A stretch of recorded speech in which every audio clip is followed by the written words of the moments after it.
Well, thank you for coming in. Talk about Zombie Roadkill, what it is all about. It is based on a true story. It's no, it's what the title is. It's about animals that have been run over, coming back to life to attack the people who unfairly crushed them, and it's an everyday tale, you know. I think tale kind of is pun intended there. Yeah, yeah. So essentially, the group of kids are driving a car down the street and run over a squirrel? Oh, go for it. Oh, no, go.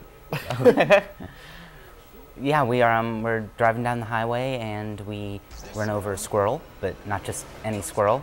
It's a zombie roadkill, and entire chain of events unfurls from there. And it's not pretty, but it's definitely entertaining. It's yeah, on this stretch of land, anything that you run over comes back to life to, well, avenge or get revenge. I'm not sure which one it is. To revenge. That's not a word. And so there are so many different ways things become zombies. It doesn't seem like there's one set criteria, I guess. So for you guys, how do they end up becoming zombies?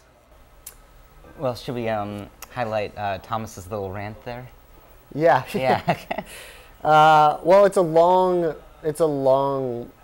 terrible history of this road has. It's a road that carries a deep curse because it was at one time an ancient Indian burial ground, and then it was paved over and it became a chemical testing ground, and then witches were burned there. This is all out of order. So we wanted to put a spin on the old, like, Indian burial ground. Very interesting. And they're short segments, right? Exactly, and they're each about 5 minutes, and they're all available starting October 4th on fearnet.com. That is fantastic. Why so short? Why not longer segments? Well, the whole show is half an hour if you piece it all together, but they're just like little chunks, like 6 episodes, just something that would be good for the internet, just short and sweet, and we just want to have some scares and laughs in each episode. And yeah, it's great. I mean, screaming, laughing, covering your eyes, covering your mouth, screaming in fear. I mean, it has it all, so that's your basic acting right there. Just well, it sounds like a completely new thing for the zombie field. There's a lot of stuff with zombies. It sounds like something completely different that's not really out there.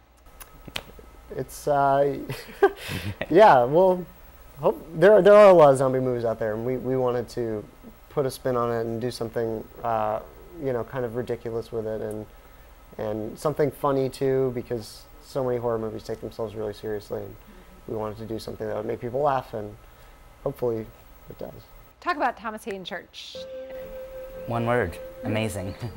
He's such a great actor to work with, and such a great human being to top it off. So, and he's a Texas native, right here from great old Lone Star State. So, talk about his character. Should I? Yeah, go ahead. Okay. Well, he's the park ranger, Chet Masterson, and he's sort of the man in charge of this haunted stretch of road. And when my friends and I are trapped, he's the one who, I won't give away the whole story, but he definitely plays a large part in our chain of events. So do you guys see a bigger picture with this? Turning into maybe a short or a feature or anything like that? Or we're gonna, well, let me think. Yeah, we want people to see the online series, and hopefully they have fun with it. And if they love it, great. I would love to make a full-length version of it. That would be incredible. But for now, it's just an online show, and you know, it'll be on FearNet, the TV channel too, on their on-demand channel. And but yeah, there's kind of a there's a this is the most rambling. Yeah, there's a let me think. Wanted to make it like short and sweet and something that people could share with their friends, and that, I think the story kind of fits that groove. Like, put it in this format. And how'd you come up with the idea? Let's see. I had a friend, and we were talking about like movies, and he knew I wanted to do something kind of ridiculous, and he was saying, "What about like a virus?" And then like for a while we had an idea about animals that were sick, and then I was like, "No, this would be better. We'd turn into zombie roadkill," and that's what it was at first. It was just the title basically. I mean, it wasn't that title, but it was just the idea, like, "Hey, zombie roadkill," and then I got together with Henry Gayden, who wrote it, and he kind of just went off and made this amazing thing, and we had a lot of fun just like joking around. We're like, how about like we have a squirrel attack someone and eats all of the flesh off their body and they're just a skeleton in like 2 seconds. And I was like, yeah, that's hilarious. And so we just kind of went with that. And yeah, we've mentioned the comedy and the horror, but I don't think we've really brought up the action. Oh, let's hear about the action. There's a lot of pretty interesting, to say the least, stunt-like things.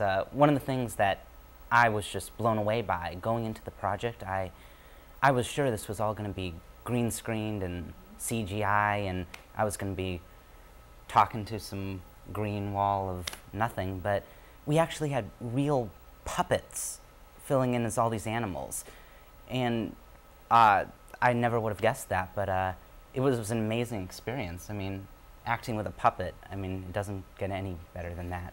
It really doesn't. That's like a actor's dream come true. So yeah, it's cool to have that puppet there, like a squirrel puppet. You could just throw it on your actor's face and they're going, they're freaking out. Because like some actors are cool with it. They're like, oh, I deal with this every day. But other actors, you like put the squirrel on and they're like, no, seriously, like get that away from me. And I'm like, great, just roll the cameras and go.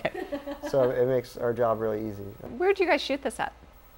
We shot it in Griffith Park in Los Angeles, which is kind of we found this great, one of the producers, Ryan Hendricks, found this great road that looks like anywhere USA, basically a highway road with pines, and which you never find in Los Angeles. So we were really lucky. The first location we looked at was, I saw it on 1 week, and then I brought my crew there the second week, and it was pouring snow. Can you say that, pouring snow?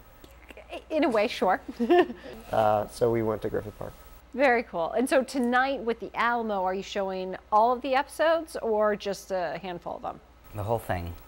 Tonight at what time is it? 7. 8. 8 o'clock. 8. 8 o'clock at the Alamo Draft House, South Lamar, as we call it in Austin. What's next for you guys? Well, This morning, or? Just like a lot of drinking at home, I think. Gotcha. Yeah, basically. Very good. Well, thank you guys for coming in. I really appreciate it. thank you.